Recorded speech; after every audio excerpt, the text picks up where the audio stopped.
You ask Tiger to solve.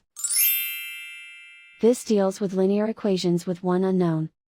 The final result is r equals negative 1296. Let's solve it step by step. Move the negative sign from the denominator to the numerator. Simplify the arithmetic. Isolate the r. Multiply both sides by 9. Group like terms. Multiply the coefficients. Simplify the arithmetic.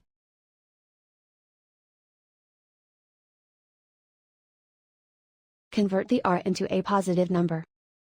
Multiply both sides by -1. Remove the ones. Simplify the arithmetic. And so the final result is r equals -1296.